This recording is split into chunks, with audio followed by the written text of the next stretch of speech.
существует. Это прекрасное событие. Это свидетельство тому, что Республика Саха-Якутия, когда говорит о развитии Арктики, это, еще раз говорю, не просто развитие промышленности, экономики, это развитие людей. Это развитие культуры людей, это сохранение языков тех народов, которые тысячелетия здесь уже живут и развиваются.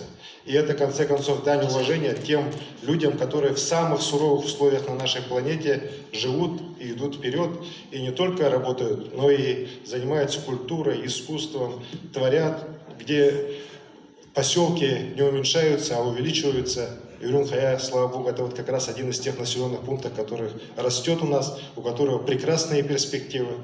И, конечно же, вот появление этого дворца на самом деле олицетворение той политики, которая в нашей республике идет последние многие уже десятилетия, наверное, по возрождению культуры, по сохранению традиций народов Севера. И, конечно, это во многом благодаря тому, что Анабарский УВУЗ является одним из акционеров компании «Алроса». И благодаря, мы не скрываем, благодаря именно тому, что за последнее время мы резко поменяли подходы в взаимоотношения с компанией в сторону увеличения дивидендов, которые мы полностью оставляем в нашим районам Алматы.